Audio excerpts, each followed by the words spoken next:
sun come up, beautiful, till it all burns out. We're like falling stars, miracles, dancing on the ground. And we'll ride with you to feel it strike deep dive. We'll ride with you, yeah. And we'll ride with you to feel it strike deep dive. Suffering grows, yeah. Let's say that life is beautiful. Would you let me in? No, yeah. Let's say that life is beautiful. Would you let me in? No, yeah.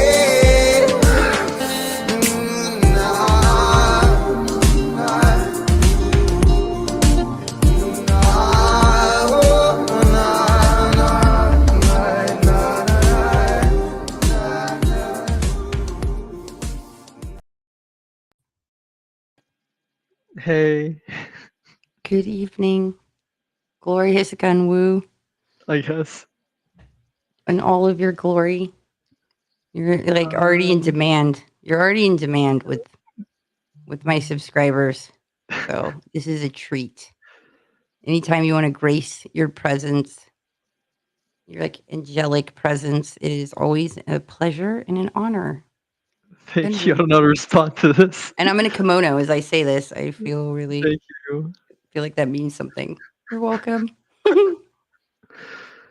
My mind kind of blanked because like the past two streams we just did, I kind of threw it all out there. So like I'm not sure what to talk about, but you did want to touch on the possible the spiritual connection with parasites. Yes. So what exactly know about it? Well, I happen to believe that when somebody's like as above is below, so like if you're inundated with a ton of parasites, I feel like you're more open to certain archonic forces, demonic attachments, or energies that enter, and that heavy metals almost makes it like a conjuring too of like that things can mirror that. Right. And that's why I found it where Andreas was taking it was when he was talking about emotions and where do they come from, and like sometimes it being like those parasites in the stomach in the intestines releasing things that send signals to the mind, like certain instincts and insights maybe aren't archonic or demonic attachments, maybe it's stemming from that and what they're doing, and then and being able to differentiate of like what's a like they say demons don't have power, only influence. Like they could whisper in your ear, like they could nudge at you and suggest you do certain things, but can't pull the trigger, but influence you to do things. Just as like Gotcha. in your gut, they're able to, like what we were discussing with like addiction or carbs, of like for that glucose reaction, that spike of sending out a signal to your brain demanding it. Like, I want that. And, people that try not to drink alcohol and they relapse because that signal is being sent to the brain and them thinking it's coming from them when it's, the parasite. Right. So I'm very like left brain. So like I have a hard time accepting the fact that like I like documentation, physical proof. So to entertain the idea of that there could be a spiritual link or a demonic link to parasitic infection, it's hard for me to accept personally. And I haven't really dug deep enough to even come to the conclusion. But from personal research and just reading old books that have addressed this problem, I'm finding that there's constant references to demonic possession and parasitic infections, specifically candida and like whatever you eat, which is why there's been so many theological references to eating to dietary constrictions, right? don't eat shellfish, or don't eat pork, or Pork. something. Yeah, Yeah, it's like something like the that. one thing all Kosher religions can agree on is like, do not eat pork. Like, pork. hey, Yeah. maybe there's something into that. And then when you look at two of the research and showing like that pigs are part human, and Well, that's why I'm you not could successfully do like an organ transplant. It just, oof. right. The chimera stuff in China. Yes, I'm very much aware. But to accept the idea that pigs were once human is a very hard logic leap. But I mean, there's definitely, but I can't deny the documentation that's written about it all throughout, like I guess mythology, quote unquote, right? There's so many references from Japan to Greece about how there were witches at one point that turned humans into pigs. This is even referenced in the infamous Studio Ghibli film, Spirited Away, where like the people literally eat themselves, turning themselves into pigs, becoming spiritual, like um, cattle, quote unquote, or Mm. livestock for demons. Um, Definitely this theme exists throughout all the cultures, throughout the entire world. And it's a history that spans throughout thousands of years, which is why I keep coming to this problem. I don't know how to accept the idea that there could be a demonic link to parasitic infection. Like, how does that logically make sense? Like, how is there like yeah, what can these parasites invoke that has like a satanic link? So that's the problem I'm trying to solve currently. It seems to Um, be like these darker forces have been obsessed with looking for a host body. right, So right. of that being a way in, like an obsession to being able to embody a body, to have a Well, body. and also that there's an esoteric connection to cannibalism too, is throughout all of this stuff, which I'm trying to bridge together as well. Um, the Meleks keeps coming up. This idea that there's like a race, quote unquote, a parasite race that feeds on humans as livestock. It's just there's reference in in Jewish theology and Christian theology everywhere. They're called the Amalek or the Amalekites. The Mormons are big on this. But I wanted to mainly talk about what was it? Uh, DMT, the spotted ones, the black and no, white. no, no, Oh, no, not that. Oh, fuck! I lost my train of thought. Malachites. Um, no, no, no, no. What's the Oh yeah, yeah. So okay, so in every purification ritual throughout every religion, whether it be like voodoo or shamanistic or spiritual, tribal, or in Abrahamic, or yeah, from anything from mainstream to niche, all these religions and their cleansing rituals, they all involve like high alkaline or like anti-parasitic methods, like burning sages and whatnot. These herbs are involved. Salt throughout all of Asia, especially within Buddhist cultures, it's known like if you want to prevent demons, you either you put a pile of salt in the corner of your room, or you sprinkle it around the house. Every purification ritual, a lot of purification rituals actually, even in Islamic cultures, require salt to like cast away jinns, but they call this paganism. Um, so yeah, like, and also even it's mentioned in like the Bible. I forget which verse it was, but there was people complaining about this certain water. There people complaining to Jesus about hey, this water is contaminated, is gross, whatever. Do something about it. And he's like, yeah, quit bitching. Throw salt in it, and it's pure. Mm, And that's mm. even referenced in the Bible.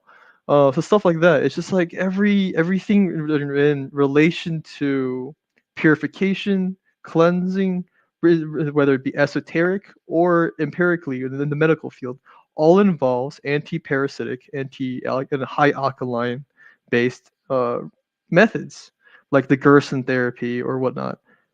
Um, Even the Essenes, they're really big. The Jewish yes, mystics, and like like they were huge on cleansing, and anytime before prayer, and I get it aligns with a lot of things I'm guided intuitively of to cleanse before you pray, like to shower. Like they would go into like healing waters, like baths, and were very, made sure their feet were clean before they prayed, but purifying the blood.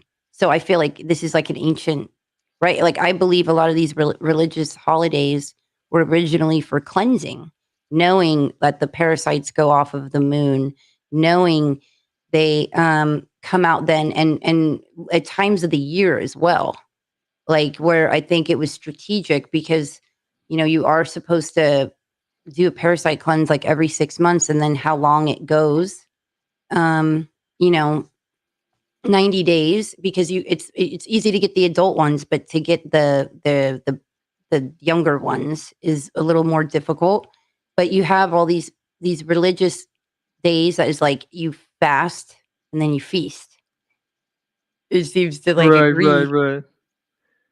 Yeah, intermittent fasting is huge. It also increases your metabolism. Or just fasting in general, really. It doesn't have to be intermittent.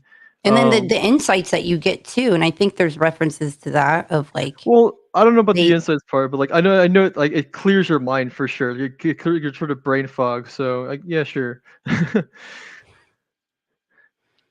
but I don't know, I just feel like didn't he fast for like 40 days? Who? Jesus? Yeah. Oh yeah, yeah, yeah. 40 days, 49s. Yeah, he didn't eat, and like yeah, fasting is huge because like so there's a ritual that Japanese Buddhists do. I think it's called Shenkusubut or hold on. But anyways, it's a self mummification process that Japanese monks, the very niche sects, still practice today. It's widely outlawed, but yeah, Really? yeah, but What's the practice? so it's self mummification. They're pretty much killing themselves, but to seek immortality, in a spiritual sense. But the entire process requires a complete body cleanse. So they would like shower or for I think like 1,000 days or something like that. They would eat nothing but food that comes from trees, like high alkaline, organic, Mm, completely get fruit from trees, and then afterwards they would starve themselves completely. for how And the drinking, long? I don't know. They let me check. I forgot. It's been a while since I looked into this. It's reminding me of like the sweat lodges too and the shamanic practices of like the Indians, like the indigenous of doing the sweat lodges. It's called Shokusen Butsu. It's the I'll pull it up on the private chat. Oh, you want me to pull it up? Oh, it's up to you. No, it's put in the private chat. I forgot how long they do this for, but it's whatever. But eventually, their whole motive is to like die, right? They want to clear every gut microbiome they have entirely. It's like it's in order to so that the when they die, it doesn't consume their body. The objective of this process is to completely preserve their body as is with You said it's absolute like so their gut biome does what?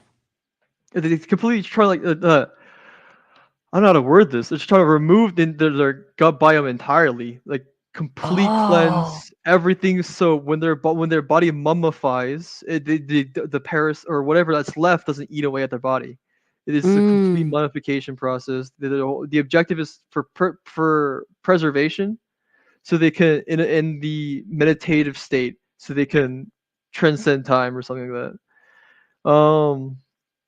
But they drink as tea, which um This is which really speaking to my soul because I'm so big on like, get them out, like bomb them, get them all out. And people are like, Julia, no, no, no, no, no, easy. Like, you can't there's some bad bacteria that are good. I'm like, okay, how much? Which ones and how much? Like, okay, 50. How do I know it's 50%? How do you? I forgot what the whole point of what I was trying to make with this, but yeah, like they drink this tea that completely clears out their microbiome, and they fast while doing this. They drink nothing but tea. Um, and but prior to the fasting portion, and they do nothing but eat from trees. Um, so yeah, it's just I don't know. I guess it's interesting that this stuff like exists out there. Um, and the relation to anti-parasite stuff and its relation to spiritual purity is what I find it interesting as well. this stuff opens me up to the idea that there could be definitely in a relation, a spiritual relation to demonic possession and parasite infection. But I just like logically, how does that make sense? But the fact that throughout every religion they equate spiritual purity with a clean microbiome, it's Right. And it makes you think of certain incentives as well of like sugar being so readily available. You know how hard it is to like not like ingest anything with sugar in it? Like right. how much it's put in everything. And then you look at the crops and how badly they're attacked. And you're like, wait a second. I always say the spiritual battle begins in your gut. It's in your gut. It's good versus evil. And it's about having that balanced, but that the spiritual battle resides in your gut. And so Mm, what I've noticed is people that are, really inundated, like they're depressed, they're lethargic, they can't connect easily to their insights where they're confused. A lot of people have H. pylori. A lot of people have just a lot of parasites, but how it makes them feel negatively, like how they'll start to kind of live, like kind of like a negative life. mhm. So just seeing that is profound. But like I was saying earlier, of all these people, I mean, are totally depressed, like, and they have anxiety, and it's like, wait, you got to, it's residing in the gut, and so in the way it could throw off source your clarity, it makes sense. I don't know, it totally makes sense to me. I completely get you. Sorry. Yeah, I guess like I guess in a sense, because that your spirit is entirely depending on mood as well. Like to the whole what you feel really determines um what you're open to in terms of like either spiritual clarity Hmm. and such. So like yeah, I just never thought about that way. Like the like your emotions and like Yes. if yeah being dictated by these parasites do have a spiritual connection in a way that they they're manipulated in a I guess to detriment your life. Well, like your neurotransmitter, the gut produces like a significant amount of neurotransmitter, and these are chemicals that are responsible for transmitting messages like within the brain.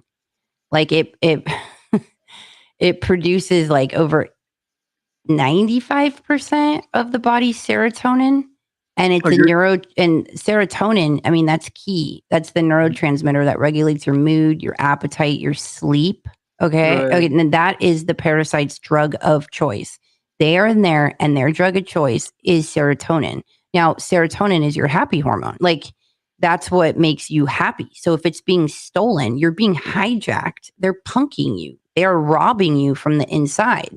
So I look at it as like empower yourself, evict those MFers, like get your happiness back. They're Yeah, literally stealing your happiness. yeah, they're feeding on melatonin and serotonin, and then also they release cortisol, which is a painkiller. Which is why like when you eat like let's say pizza, uh, you feel like comfortable.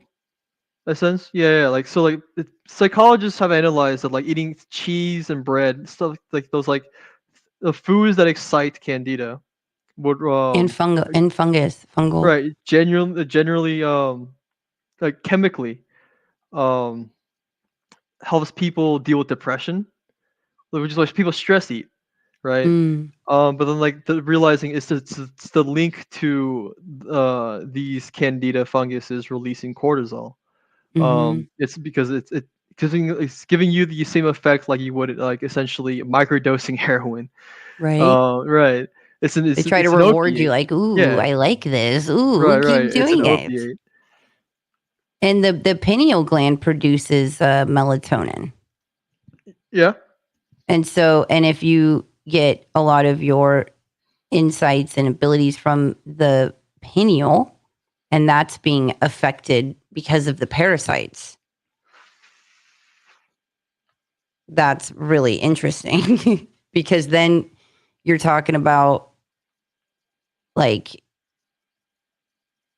I don't know, it just they're stealing your serotonin and they're kind of cutting you off from your God source. Like they're stealing your happiness hormone and then they're controlling you by releasing fluids, demanding like so a lot of these people are hijacked by something they don't even realize it because they don't have the knowledge. And that's what I was bringing up before about how important where you're seeing the remnants of a society that stopped doing cleanses. They stopped doing parasite cleanses. And with the whole parasitology and fungal pathology being taken out of the med school. And so all these people have gone to the doctor with these symptoms that should have been treated with the parasite, of treating the parasites and getting to the root of the problem. You have all these doctors that were not because it was taken out of the med school and made into, a third world nation issue. So it wasn't required for them to learn about the parasites. So you're seeing like as a society, like, oh my God, once you get to the root of that, like that's perpetuating all of this pain and suffering and staying on the same cycle, doing the same things over and over and over again, and staying in that toxicity. And just like, it's interesting too about Wi-Fi feeding the parasites. Wait, Like, what? yeah, like you got to go down that rabbit hole of how Wi-Fi can affect that and the heavy metals, how they hide in the heavy metals and then what that does to us. And it's just like 7 out of 10 people have parasites. So we're like inundated with them. And like, in the 30s, it was a known thing. Like the moms, the mothers knew, like you deworm your horses, your cows, your cats, your dogs, the children, like every fall and spring. And they would drink castor oil, molasses, like diatomaceous earth and wormwood. And a lot of the other cultures know to do parasite cleanses. And yeah, but once it was indoctrinated into the public psyche, that's not something that happens here. It happens in another third world country. And we have good water and we don't have like it was like we became in denial. And then we're all just Ouroboros, consuming ourselves. But I'm seeing the effect it has on the gut and the brain and people's cycle. Like it's almost like they're more indoctrinated and submissive, like more like they want to be told when you're so inundated with that and you're taking signals from something inside of you that's kind of controlling you. It's affecting your clarity and your mind. Then it's going to you're going to want to more easily be told what to do. Oh yeah.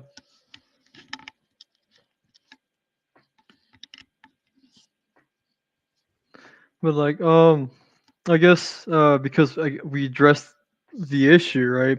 Most people are gonna ask, like, say, what do you do about it? Like, how do you get rid of it? Well, really, the easiest thing is probiotics, right? But the thing is, the issue is where you get source from. A lot of these, like, I find that a lot of people within especially the Western American middle class, like, just buy like supplements off of Amazon. They're just getting like bullshit from China, essentially. And Yeah, just buying like the into it. It's like, Like don't get zeolite. Zeolite removes heavy metals. Don't get that from Amazon because there's like a ton of heavy metals in it. Like, and yeah, you don't want to do that. right, really, like, I guess look into what you're getting. I currently have purchased from Garden of Life and this one company called Biome, Biohm. I'm not sponsored by them or anything. I just take them. I've seen significant improvement. Really, the key thing is you're looking for lactobacilli. Oh, as I don't know, we mentioned this the different stream, but yeah, Lactobacillus salivarius.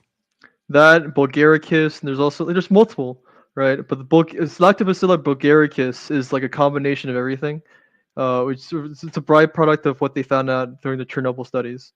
Um, But that's where they lived longer, and they got right, and they looked at what like everyone in that the in those Chernobyl blue villages. zones, yeah.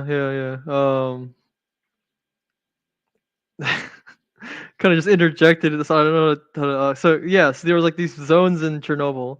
They're Ooh, called the blue zones. Yeah. somebody just said Garden of Life just got bought out by Nestle. Oh, But did this is they? the thing. This is what happens. Like there'll be a good like vegan protein. There'll be really good health products, and it's amazing. And then they'll get bought out by someone, and then all of a sudden people will test it and be like, Yeah. "I tested it. This was there was all Once they kinds of get heavy yeah, metals in this." They once they sell get out. once they get market confidence, they buy them out, and then they'll continue to poison themselves. They give like a temporary cure to like yeah. This is how the Rockefellers But fucking took over. this is a huge business opportunity, though, and I'm going to keep planning it to any like stream or channel I go on. Is like that's a great business opportunity. Like What? get with some friends, like create these companies that won't easily be bought, like supplement whatever it is, like parasite cleansing, just companies that can produce a product Mhm. that is good for the people and isn't being like Right. totally, you know, Yeah, if just people were just if weren't driven by just sole self interest alone, like that'd be nice. But yeah, I linked two links. Where you talk about like how oh yeah, like fucking pathology or parasite people know about it. Like it was at one point, right? Um, there was a thing called the hookworm epidemic throughout the United States back in the 1900s, and then largely the reason why Americans forgot about parasite cleansing. So this goes back 1880s, 1890s, right? A lot of these European immigrants that came over to the rural communities of Europe, that immigrated to the U.S., like the Salzburg Germans and whatnot. They were largely aware of um, homeopathies and like whatever holistic medicines. So this because essentially how they had to survive because there wasn't like institutionalized medicine back then really. It wasn't really accessible, especially in the rural communities as well. So they had to figure out their own ways to rule at large. Before the Rockefeller Commission took over the medical industry as a whole, the world at large relied on just normal plants and herbs and stuff like that, which is like Chinese medicine blew up back in the 1800s as well. Um, because stuff like acupuncture and stuff like that, they work. So yeah, um, so yeah, a lot of the Germanic cultures, especially in Germany and Scandinavia and whatnot, they have the thing called mushroom picking culture, stuff like that. A lot of that came over with the Dutch, was brought over to the U.S. So you had apothecaries, which were the original pharmacies, all throughout America and also England as well, throughout the Anglosphere in general, where the people were relied on high alkaline herbs and medicine and which had various anti-parasitic properties. And if you go down that rabbit hole, come to think of it, you realize, hey, pretty much every disease known to man that's been plaguing the world comes down to parasite infection. yes, even diabetes I heard is a parasite. Is a Yeah, yeah, parasite. yeah. It's all dependent on candida, and then which ties off another topic that we talked about earlier, how like the amount of money that circulates around the symptoms of candida, like the cosmetic industry, the medical industry as a whole, like all these, everything that we do. Go scrolling down. There's a specific image. Scroll down. Scroll down. Ooh, There's a specific image. exposing a killer's identity. I like that headline. This is these are the this is the point I was trying to reach eventually, right? There was a hookworm epidemic. I'm assuming largely it was a false flag event that exacerbated the people's need to rely on Rockefeller's clinic to deworm themselves, right? So the world at large, like especially in America, due to like a lot of these, like I said, rural immigrant cultures bringing back apothecaries and whatnot, and holistic medicine to the United States, they knew about parasite cleanses and whatnot, but whatever this hookworm craze wasn't necessarily working to the extent they hoped to. Um, oh, sorry, the homeopathic, the homeopathic medicine they relied on was propagated to. Oh, I'm sorry, in the newspapers it was propagated that these homeopathic remedies weren't working. This is a new type of disease, a hookworm that would just whatever. It's super strong. That's how it was in the newspapers because Rockefeller bought out all the newspapers at the time, in partnership with Carnegie. Um, Wait, the Rockefellers. Okay, so they okay, were like, hold on. Let me talk. Let me finish okay. this. God, I keep losing my train of thought. I keep dissociating. Um, so yeah. This is also like around the time of the influenza outbreak as well. So there's a lot of diseases that was happening, outbreaking, and then people were largely convinced, hey, because all these diseases are happening, our previous methods aren't working. Just try this thing new out. This new fancy medical institution that Rockefeller's putting out is seems to be the solution as the papers put it out. They relied on news and mass media like we do still today for their information. So they were largely put a psyop to get under the impression that these clinics they set up during this hookworm epidemic was more reliable and is a better way to advance the medical field and whatever.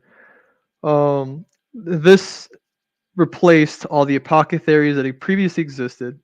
And it put them out of business essentially. Um, and then there was a lot of smear campaigns throughout America that would demean any holistic medicine at the time, saying it Mm, was primitive and whatnot. Um, to getting people to psyops, getting people psyops into believing, hey, this whatever petroleum-based medicine they're putting out is better for you.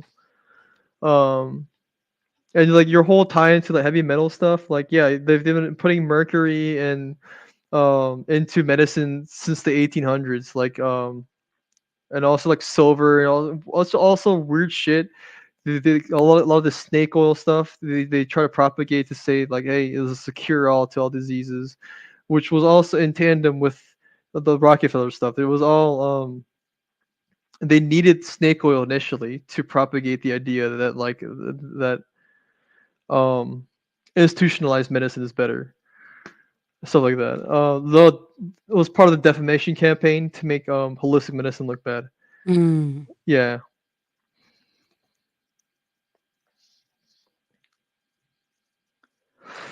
What a great Yeah, article. but people at Oh, large already knew that the stuff, like I said, the immigrants from rural communities already knew about like, the European native cultures, especially Scandinavian and Germanics, they heavily relied on fermenting their foods, mm. which is why the Norwegians still eat pickled herring, and like like Icelandic people eat like fermented shark. Um, so yeah, so a lot of this like Like what metaphysician brought up about how enzymes, like he said, it's sprayed with forever chemicals, which in turn builds up in your stomach in addition to depleted nutrient foods due to no enzymes. So, but enzymes, that's another thing is you don't have the enzymes to break down some of this food. So right, I know people that will like which is why know we're which seeing enzymes, and so they'll have that so they could like indulge in cheese and certain carbs beforehand. Masszymes is a company that's it is you can get it on Amazon, but it's really expensive. But that seemed to be the best one I thought because a lot of these enzyme companies like removed certain really awesome enzymes, just like we were right talking about. the pasteurization of milk. Yeah, it all started with that. Yeah, the loss of these enzymes we initially relied on to break down food are disappearing, and then we're seeing a resurgence of like lactose intolerance, food allergies, etc. because of this. And your gut microbiome is everything we're eating. The Western diet essentially is depleting our gut microbiome and replacing it with candida to the extent we cannot tolerate certain foods anymore. Um, even Which though would we're definitely shorten our lifespan. mhm, So it's like knowing that it's like, oh, okay, so co- there's a way to the combat core this. cause of diabetes, yeah. And like people like large, people are largely shying away from the fact. Oh, hold on.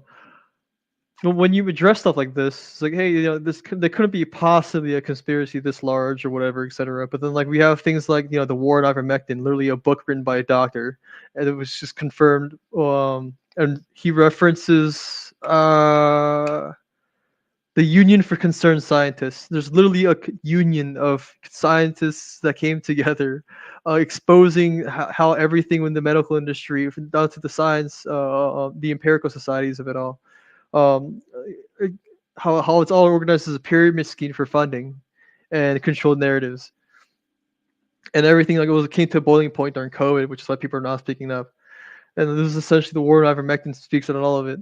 And ivermectin is an anti-parasite drug, which cures a lot of issues for most people that deal with surface level health problems. But they're banning it because it's cheap.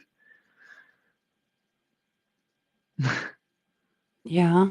Um, what metaphysicians said, enzyme will become a fad within 5 years. Essentially, they are photons that organically assimilate to your body and that automatically knows what function they need to perform. I always say they're like the Navy SEAL that like repels down and is like, all right, guys, go over here, go over there. Like they kind of, yeah, like assimilate what needs to happen in the gut, which is fascinating. But okay, yeah, ivermectin.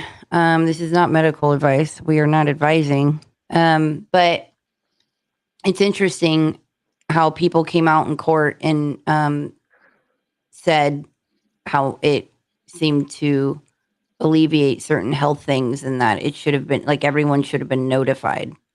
But Right. it is anti-parasitic. And like I said, it was found in ancient soil samples. Ivermectin? And yeah, I used to look up ancient soil samples and it was in there. Hmm. And I thought, oh, so, okay. So then I wanted to know more of like, wait, so the ancients did this? Like, what, you know what I mean? Like, you put Right. it in the soil, of wanting to know, well, what do you do? How does that work? How long has this been a problem? Right, because like the biggest issue with agriculture is E. coli, and like um bacterial fungal infections that would transmit to human consumption. That's been a big thing that we've been dealing with.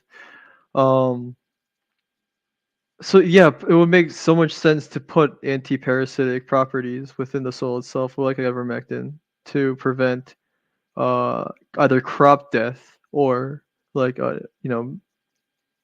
human infection. We need to But yeah, start I was just sprinkling thinking like that. how that I was just thinking how that's so smart to think. It's just occurred to me. Yeah, let's just start duplicating soil. Soil is like one of the biggest things you could invest in too. Really? Like great return. Yeah, it's like really wise to invest in the soil. And they don't make it like they used to. That's I another guess so, business idea. yeah. Solutions, guys. Somebody start a really awesome ancient soil company, okay?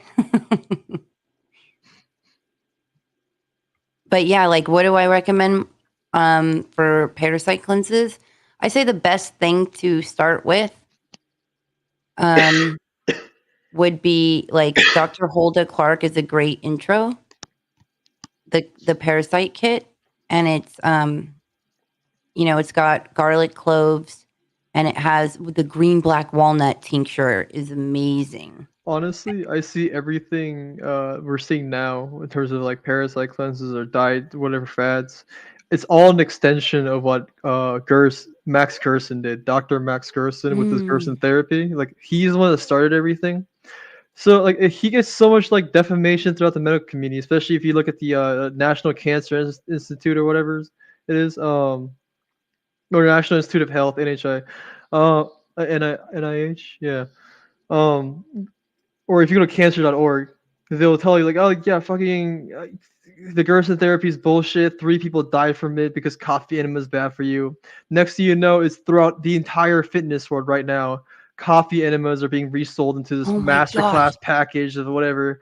I And like did that, that green coffee. Yeah, I did those. but that's literally what that's Max Gerson's research that comes from the Gerson therapy, and people just harp on that one part and then think it's the solution to everything, but like completely dismissing the rest of his work because they don't know where this stuff comes from.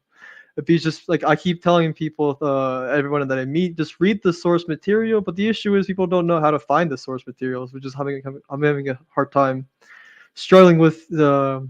It just I don't know. This stuff just comes to me, but just for other people it Okay, you're doesn't. gifted. All right, you Yeah, don't gotta rub it in our faces. Shoot, gotta I'm not move. trying to, but it's just like You're like, it's there. You got to be on a certain frequency and have a certain level of intelligence to be able to attract that type of other knowledge and solutions. I guess, or So just you're like you become like a magnet, you know, and that's why you attract certain people on a certain frequency wavelength. That's why earlier in the stream you're all, I don't know how I attracted someone like that's into that. It's like, dude, come on, you're on a certain level, you know, I you're a guess magnet. so. You're going to attract other people on that level or higher. Thanks, I guess. It was just none of this was intentional. Is the thing. It's been Forrest Gumping my entire life. But yeah. What was I saying Oh, before? Gert, Oh yeah, his method. yeah. So like the whole thing is like it's a high alkaline diet. I just find it so frustrating that everybody in the world will latch on to everything else besides changing their diet. I don't know why people find it so hard to just change their diet, eat something different, eat some vegetables. I don't know, like and like not only that, go for an extra step further, read what they're eating, like read the ingredient list, check if it's non-GMO, do your research. I literally sit there like with my phone out on the grocery store, like let's say Whole Foods or Trader Joe's, like googling every chemical, whatever, what not to buy. And like I recently found out like so yeah, I recently found out Lush, like the most popular fucking cosmetic brand, they literally use parabens because of the estrogen comp. Yeah, they need the estrogen to make the make your skin tighter and like make, but like it's literally so bad for you. And that's the thing people don't read. And like so Lush is right next to in this mall that I go to, was right next to this shop called the Body Shop, this UK based store that I go to because they're usually their ingredients are clean, um, and they're fair trade too. So, but then they're closed down. I don't know why, but then I see that the Western population at large latches onto like cosmetic industries like Lush, but then literally just like or Lush or Pantene, etc. But then all the chemicals they use are literally bad. Like you mentioned earlier, they're bad for you. Sometimes they contain heavy metals. Lot of shampoo that you get over the counter are And your literally skin is made your largest organ. So what right, if there was like a faction that very porous wanted too. certain things into your body, the best way would be through water because your skin's going to absorb it in a bath and a Right. shower. That's why I also filters are so important. I And also then want to mention products. sorry to cut you off, but I also want to mention that like you know how people and especially in the West deal with issues with hair loss, right? Like majority of these over the counter shampoos that people buy, they don't read their ingredients, but they don't realize Sulfate. that yeah, they well not only that sulfates, but some of these synthetic I want to say oils or chemicals they use are made for your hair to fall out. So like on the other end, they can benefit from selling you products that can regrow your hair, right? Mm, So and then if you you follow the money, you find out they're parent companies and they all work together. It works like that. And all these issues that people are dealing with, especially in terms of like beauty, trying to keep up with like trying to look younger. Um, I get pointed out a lot that like Asians tend to look younger than their age. Well, that's because of our probiotic antioxidant based diet. And mm, it's not genetic; it's all cultural diet. There's Asians, especially in the Southeast Asia, which don't really have access to iodine. They look like Yoda. Like mm, it's really it's not genetic at all. It's all based on diet, and people think it's diet because of the cultural relation to diet. Like Mediterraneans eat like people like Arabs whatnot. They tend to eat like a certain way, like falafels and whatnot. But then Asians eat like kimchi and whatnot. It's yeah, but it's the people think it's racial. It's just genetic due to the racial relations of culture. And But we're it's supposed really to tall eat down. the rainbow, and like your plate should look like the color, like the more colors you have, like I guess so. like your plate should light up like a rainbow of all the different colors of vegetables, and like it's, and we're supposed to eat, our bodies are electric, our bones are Right. piezoelectric. We're supposed to like eat for voltage, and the frequency of a lot of fruits and vegetables, like it's, you're eating for eating for voltage, which a lot of indigenous people will speak of, like don't eat like dead meat, like carcass is like there's no life in it. It's there's no voltage. The thing is, like, so okay. Speaking of voltage, so neurotics, so like neuron synaptics, right? I don't want people to think like, oh yeah, it's just sugar's bad, because like, largely the American populace avoids sugar like it's the new boogeyman now. So they're psyoped into taking sugar-free sugar or whatever. So the thing is, sugar itself is not bad.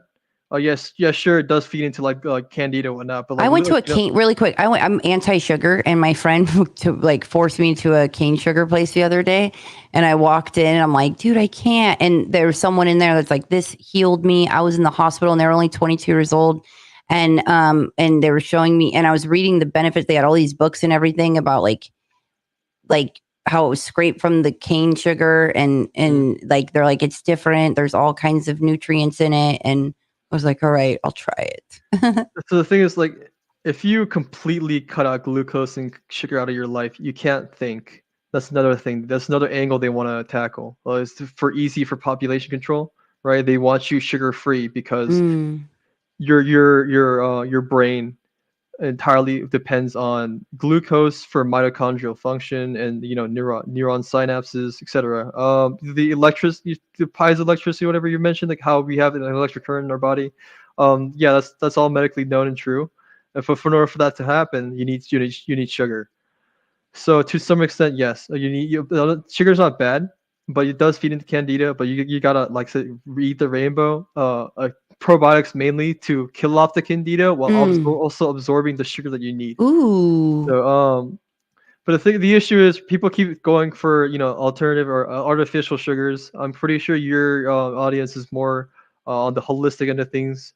So, but the world at large believes, hey, sugar free is better, right? But no, these artificial sweeteners are actually so much worse for you. Especially aspartame, potassium, sucralose, and aspartame. They're all three of them are known to cause brain fog, learning disabilities. They want you dumb. Which is why they want you people to take these things. And this was all, this initially everything used to be sugar based. But then ever since Michelle Obama specifically decided, hey, people need to be active more. People are so too obese, whatever. Let's cut sugar. Sugar is the issue. It's like Philip Morris. They're playing both sides. Philip Morris, is the big tobacco guy, right? But they also own Juul. They own vape companies while also paying for Truth campaign, the Truth.com Mm. campaign, saying don't think the tobacco is bad for you. They're playing both sides because in the end, whatever happens, they earn money. That's the issue here. So people have a hard time trying to make a discern what's right. It's just so confusing. So people fall into this demoralized depression spiral. It's like, oh, everything causes cancer, whatever, I give up. Right? No, you just need to read. That's just it. Like, um, but like the artificial sweeteners, definitely stay away from those. It's not better for you. Your insulin production entirely depends on taste. If you're the aspartame and aspartame potassium are 100 or 120 times more sweeter than sugar. Which, that being said, your pancreas is producing 100 times more insulin. The issue is your pancreas is on a time limit. If you keep shocking it over time, it stops producing, and that's permanent. That's how people get diabetes. Diabetes, whether or not you have it or not, entirely depends on insulin production, how your body handles insulin. So if you're constantly eating glucose-based foods, or constantly shocking your pancreas, if you're overeating and overworking your insulin production, you're eventually going to wear it out, and it's going to stop producing insulin, and that's it. You have diabetes, and that's what they want. They want you to die early. Um, And like I know this because I was once pre-diabetic, but Mm. also underweight at the same time. So I was like, "What the fuck's going on?" I thought I was eating healthy, but no. Um, and yeah, Well, I'm glad that you turned around. And that's the right. thing is like, dude, people, you want to rebel? Like you want to say F you to the system. It literally, the answer is being disciplined and retaking your gut, like, and eating towards that. And it is a lot of discipline. And I always say, we're taught that if you love something, you give it everything it wants, whatever it wants. And if you say no, that's bad. It's like, if I love it, just spoil it, right? Whatever it wants. When loving something truly is being disciplined. It's like Yeah, being disciplining your, mature, yeah, and right? being, like working out. Like, I love my body. I love that this, so I'm going to work out. Like, I'm going to refrain from doing this. Like, it's so crazy how like all of the answers lies there. And like what I like to point out to people is like especially like those that are skeptical of the things that I say is like, hey, did you know tobacco is actually good for you? It's Like, anti-parasitic. yeah, Okay, yeah. parasitic. It raises testosterone. So yeah, this is based on a The Trump system. nootropic. Nootropic, yeah. It boosts testosterone, regulates hormones in females as well. It allows you to think better, etc. And like nicotine is just a part of it, but like you need the whole leaf, all the nutrients that the tobacco provides. Like people largely dismiss especially like religious people. I find it so ironic with religious people. Like in the first Genesis, it mentions that God, everything that God made is good, right? So yeah, so the Abrahamic theologians at large don't realize what Adam's original sin was. So God makes everything good. Everything that He made was good. But then the knowledge of good and evil, what is that? The human ego. The human ego's determination that God's creation can be bad is the sin, because you're putting your judgment before God. Mm. So you're elevating yourself above God, especially your own ego, your own thought process, making so that breaks the first commandment: do not put other idols before me. It's that simple. Just to lower your ego, and yeah. And like humanity's insecurity and ego is what's driving capitalism and everything. Is the reason why the world turns, is because I need this, I need that. Oh, what is how what do I do with my life? Oh, this I need to go to college. Yeah, what is that? Like Consume. you just self validation. That's it. Your own ego, and which is what every religion practices against. Like lower your fucking ego. That's how you escape the cycle of samsara. I know. That's where I'm like, love, like, wait, are you supposed to love? Are you supposed to like love without attachment or not love anybody? No, it's that even that ties into like just stuff perpetuates anxiety. You really just let go. Fuck it. Like it's just like I wake up every morning and it's like, "Wait, what should I do today?" And then like whatever, and then I just do what I want. And then yeah, there's That's no true real freedom, reason. right?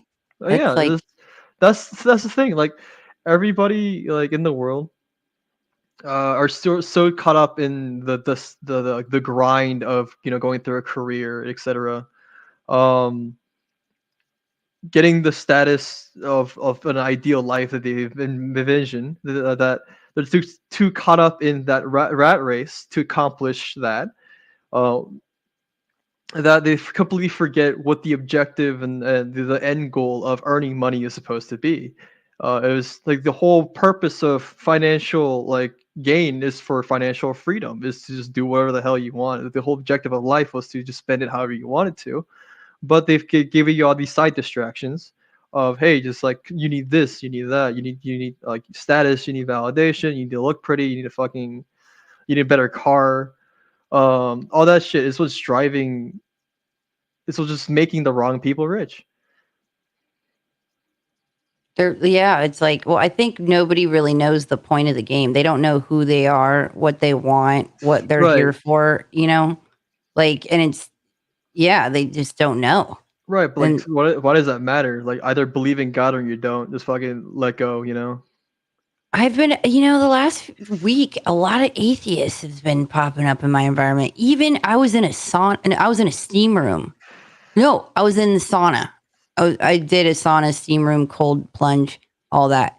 But I was in the sauna, and this woman I was sitting next to was an atheist.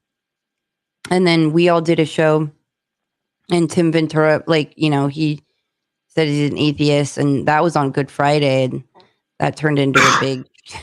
There was a big fight. I think Blake left the stream, but and I thought about and a bunch more people showed up in my reality that are atheists, and I thought about that, like, oh gosh, I've gone through like some dark times, and no matter the pain and suffering or anything, I never would come to the conclusion of like there's not a God. But what I noticed with a few of the atheists that popped up in my reality, and just in the last week, was their wives had died tragically. And so I think they think, the wife died at like 30, on one of the guys, like died at 30. And it was like 2 years of just all this suffering. But I think that they experienced something because, Tim and him, like their wives both died tragically. And I think that did something to them, and that's what made them an atheist. For a lot of for a lot of people, it made them atheists. You said, yeah, it made them think that there's no God, and because the thing is, they both had like supernatural, like paranormal experiences leading up to the death, and then after, like where you would think it would make them a believer, right, of the things that occurred. But no, it did. That was not their reaction. I find that there's a lot of cases where you see where like people experience a traumatic event, so they go through like a sober ego death, and like there you have they lower themselves to a position where they accept the idea of God. But for a lot of people that are stubborn and they don't accept the existence of God, I find that it's because their their ideal sense of justice has been broken, right? They have it's like I said, personal human ego, right? It's the one's individual thinking the justice should be this way, when the world doesn't revolve around them. So why the fuck should it, right? Like so for a lot of people, the idea of God doesn't fit into this humanist liberated belief, that this romanticized belief of humanism that they got from like the Romantic era, or this Germanic Stoicism, etc. Of this, I studied so many hours of philosophy, God should be like this or whatever, and then like no, it's you're not in control, you're not above God. In the sense, and let's say that God empirically did exist, what right do you have at all? In what position? Like, who are you to say anything to how the world works around him? He can make the fucking like stars disappear overnight, or and make them reappear. Like what? Like he can change physics if he wanted to. So like, what the fuck are we to say, right? So like it's right. So like let's say like yeah, you go through a traumatic event. I don't want to take away from that and say like, oh, I want to be empathetic to the situation, but also what the point like that Blake was making, and it was like trying to find out. He was trying to get Tim to define what is God to you, and then trying to bring up like the God in this realm is not the God you creator God. Like there's kind of like a darker force God in this realm that oversees a lot of things and incites a lot of. Yeah, which has all this thematics and theosophy has been already answered in theology, for thousands of years ago, which is why Abraham still exists. Yeah, literally Satan, even it's even mentioned in Hinduism. I find a lot of people with daddy issues, especially in America, shy away from Christianity because they were really hurt by the church or whatnot, and they latch onto Eastern philosophy and like a very sanitized version of Eastern philosophy and Buddhism, Hinduism, whatnot, not realizing that Buddhism, Hinduism, and whatnot has syncretics to Abrahamism because of the Greek Indo relations. Shiva is literally like the god of illusion, Maya. What is that in the Bible? The god, the controller of illusions, the great was it the great tricker or whatever. That's Satan, right? Shiva is Satan. But one would argue like, hey, creator God made the darker God, so it's all God. You Well, know, but that goes into like Gnosticism and like fucking yeah, Gnosticism and other Hermeticism. yeah, like, other esoteric fields that like I can't really answer for. Um, no, because like I'm just all about like documentation and what I can corroborate. What I'm just telling people what's out there is not necessarily what I believe in, right? Um, but you have to be open to all this information, right? In order to 'cause largely what I do is like I try to find a truth in corroborating information. If all these cultures are saying one thing, then maybe there must be something to it, right? Um, so yeah, You see, they love you, man. Gunwoo has it dialed in. Yes, he does, in all of his glory. Gunwoo appreciate glory, you're glorious. He's like, Andreas goes, whoa, Gunwoo asked to do a show. I go, I know, it's like an angel appearing. Like, so I'm like, dude, anytime you want to do a show, I'll drop. I don't care if I'm sleeping. Like, I will drop whatever and be like, okay, Gunwoo, I'm there. largely I don't want to do a stream. That's the thing. I know. This is why this is miraculous. Like, it's literally conjuring an angel. I guess. Thank you. And I'm just trying to get you to come back one day.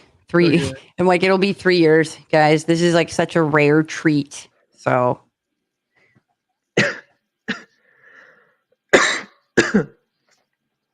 But yeah, so like in Abrahamic theology, as I was mentioning, like people like often refer to this the demiurge. I've heard those explanations. They're like, oh yeah, God and Satan are both one. There's multiple gods. There's a God above that and whatever. Like that's just like I don't know, mental illness. But but or parasite, parasite demons. like Like, I hey, no, it's like I I don't know, understand. I man. understand. I dove into Hermeticism, but my God, I feel like there's so much like bullcrap with that's been chalked into it due to theosophic societies Just like with and a lot of hyperbole. everything, Yes, like I the know. Knights of Malta. There's always like good sections of group, and then they get infiltrated. You get a powerful group Right, infiltrated. right. Because like the Rosicrucians took over Hermeticism, um, and Lutheranism as well. But then like what's it? But yeah, they literally explain it so cut and clear that like Satan, ever since sin entered the world, human ego, um, that Satan became the ruler of this world, which is why when Jesus was fasting for 40 days in this desert, he was being tempted by Satan, being told, "Hey, I can give you the world because this is literally mine. It's his realm." The thing is, what a lot of theologians miss is the idea of hell. People think that hell exists. It doesn't necessarily does. So in the Christian context, hell it has been explained to me by many theologians. I've met everyone from Francis Chan to Dave Ramsey, I think. Yeah, like through a lot of these Christian conferences that I was taken throughout my childhood. I've had it explained to me that hell is a place where is a place that has this complete absence of God, right? So in the Abrahamic context, God cannot exist in the realm of sin. So what does that make Earth? Essentially hell, right? But the concept of hell gets propagated through the Catholics. Originally, hell was a concept that the pagan Norse people came up with, whole that was adopted and introduced through the conversion of Germanics. They had to introduce a lot of the Roman Catholics what they ended up doing to make a to operate an empire so large. They had to make a cosmopolitan society where they created a new mythos under the Nicene canon to become what is now known as the Catholics today. Um,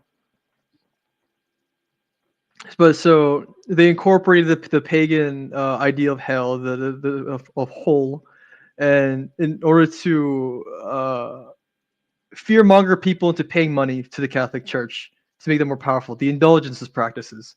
This is all documented. People know about this. But the thing is, the existence of hell can be largely dissipated if you know about the Eliezer ben Yehuda and how he discovered Arabic or how he discovered Hebrew. David Ewan Jr. talks about this. How when Eliezer ben Yehuda came up with Hebrew, he plagiarized 56% of Arabic. Mm. So you see a lot of Hebrew words draw like phonetics from Arabic, but they completely changed the definition to polar opposite. What I've noticed was the word Gehenna. So in the Semitic language, there is no g syllable. This is largely pronounced j.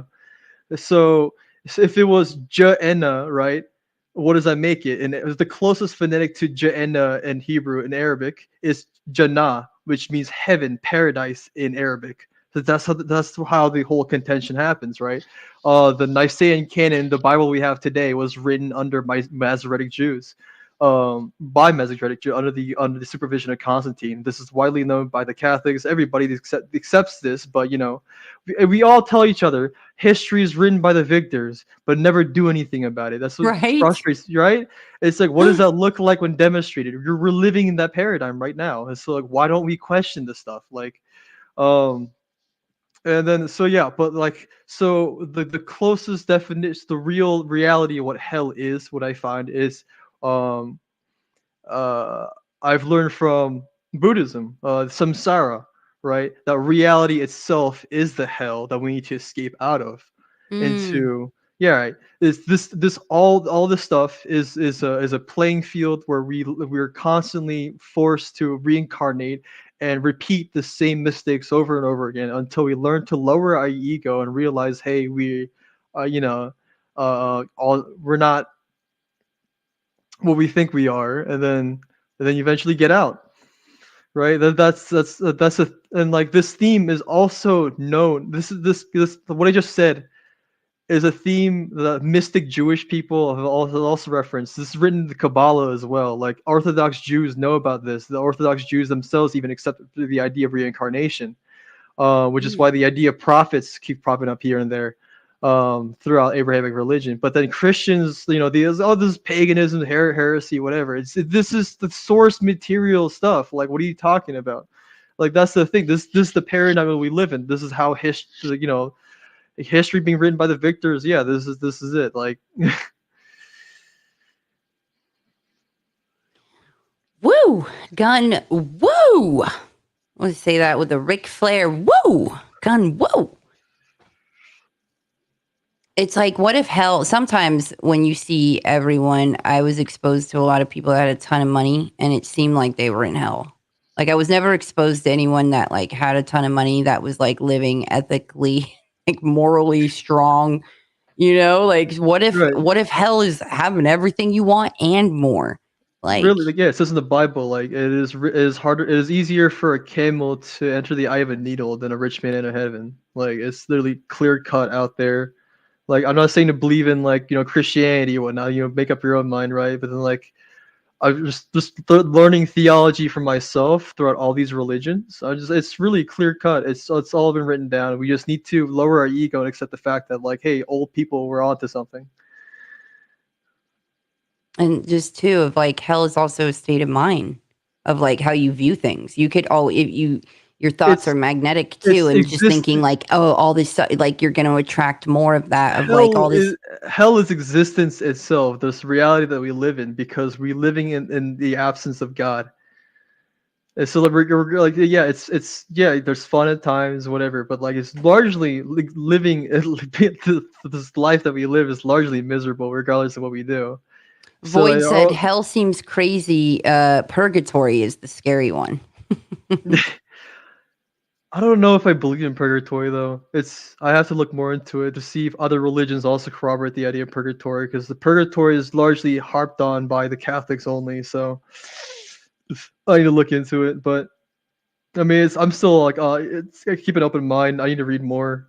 I mean, we can only get we can only get so close to the truth in this reality. So it's just, I'm just having a I'm just doing my That's so time. true that we have made ourselves the good guys, Dave Martin. Like where a lot of the times, and I'm just thinking out loud here. I don't know how to say this. Where we'll be like, oh, when somebody does something negative, it must be demonic attachment or possession, or not realizing like a lot of people can choose to do the right thing in the majority, and a lot of people choose to do the wrong thing. Like, like they are, we're not necessarily always these like innocent good guys that are being like fed on, and like, but it's also too like, what if we're here to do some bad things and overcome it, and then that's like graduating from that and ascending from that, like, do you get what I'm saying? What? Oh, sorry, I was spacing out. Sorry. like what if we're here to like do some things, like, there's people that have struggles and pitfalls and tap into darkness, and then they overcome it. Like, what if that's part of the process of like, Oh yeah, yeah. That's entirely what for the whole point of samsara. Like we need to essentially, I guess, realize that we don't deserve the ideal life that we picture in our head, right? I mean, I hate to like, to some extent, people would perceive some of this what I'm saying as like nihilism, or buys into WEF's like Great Reset, you'll own nothing, be happy type stuff. Not necessarily that, but in a spiritual sense that what I've read across is like the not necessarily be comfortable like owning nothing, right? That's just, but like really it's just like let go and enjoy what you have, and the appreciation of your existence, regardless of the fact that it's not your ideal life or not, right? That like we need to realize what we well, idealize somebody could take that too far of like, let go and enjoy. All right, anything I'm inclined to do, like, let me get a whole bunch of hookers and this, and I'm gonna let go and enjoy. Right, that's what I'm saying. It's just like it's hard to like wrap this around, because like we're dealing with like philosophy and theology that spans thousands of years, and try to wrap this into like what a podcast. So it's kind of hard to explain, but I always say my ideal day would be to like train like a warrior and then sit in a steam room with like Socrates and Plato and a bunch of great, brilliant minds and just theosophize. So you're kind of, I guess this is kind of a great time. Like, oh, no big deal. You just have to put it in synopsis, where we're at, what God is, and how we get out of this, and how we cleanse the parasites. I mean, we covered a lot of ground. I guess so. Yeah. I think it's helpful. Okay, the spiritual battle is in your gut.